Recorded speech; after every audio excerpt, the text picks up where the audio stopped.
6 perkara yang Rasulullah khawatirkan. Dalam hadis kata Rasulullah, akhafu alaikum sittan, aku mengkhawatirkan atas kalian 6 perkara. Yang pertama, imaratus sufaha, pemimpin yang bodoh, tidak cakap dalam memimpin. Yang kedua, safkud dam, yaitu ditumpahkannya darah. Yang ketiga, bai'ul hukam, jual beli hukum. Yang keempat, qati'atur rahim, putusnya silaturahim. Yang kelima, nashwan yattakhiduna al-Qur'ana mazamir, pemuda-pemuda yang menjadikan Al-Quran sebagai seruling-seruling saja. Dan yang keenam, kasratas syurat, banyaknya algojo yang kejam, yang zolim. Iya. Yang pertama apa itu? Yang Rasulullah khawatirkan tadi apa?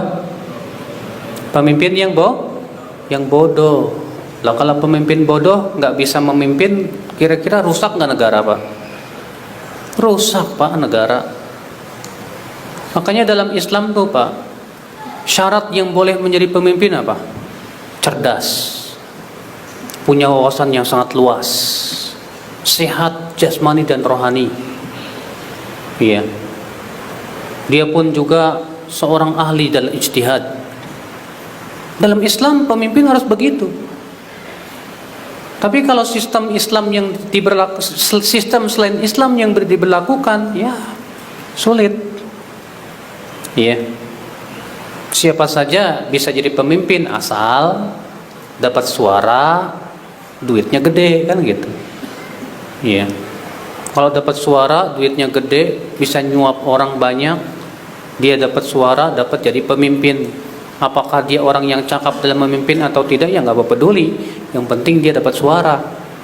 Sedangkan dalam Islam bukan masalah suara atau bukan, dia cakap nggak dalam memimpin, dia ahli bukan dalam kepemimpinannya. Kalau dia bukan ahlinya nggak boleh.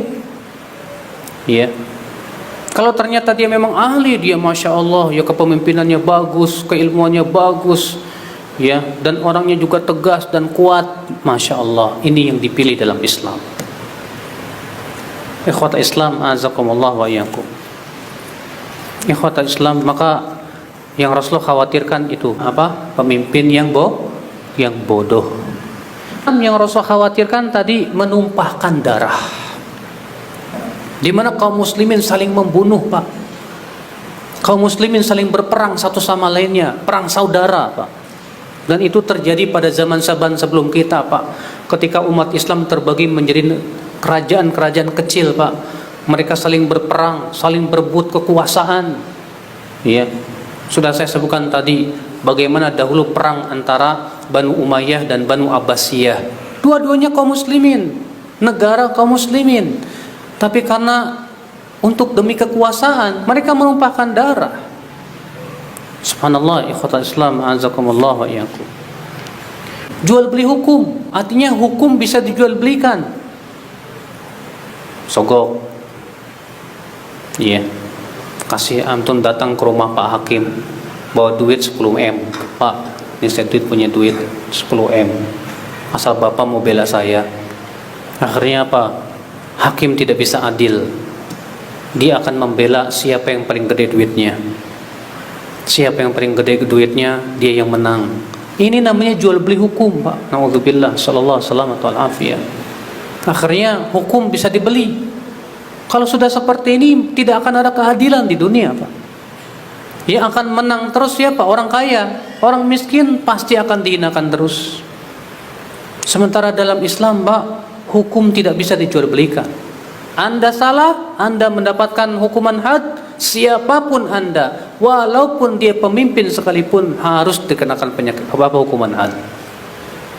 Makanya kata Rasulullah, wa aimullah, lau anna Fatimah binta Muhammadin saraqat laqata'tu yadaha. Demi Allah, kalaulah Fatimah anakku yang mencuri, aku akan potong tangannya, kata Rasulullah SAW.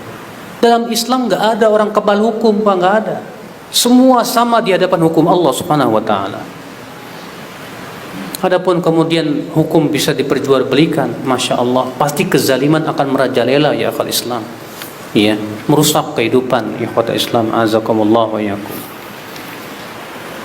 Memutuskan silaturahim, terputusnya silaturahim hanya karena dunia.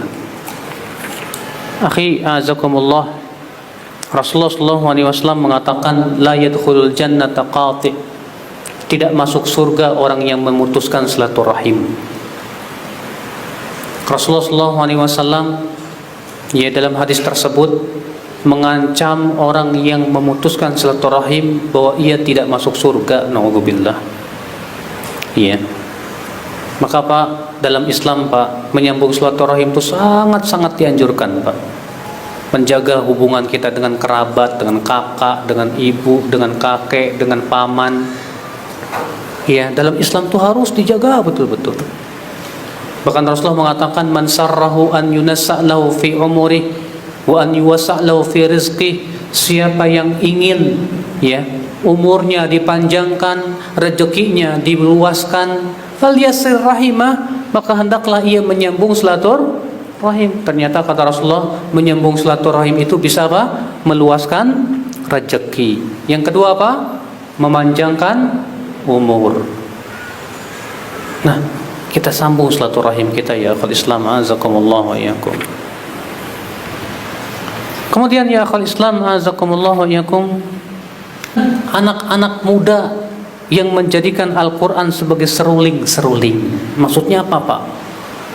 Artinya mereka hanya memperhatikan keindahan suara saja dan tidak memperhatikan makna-makna ayat tersebut.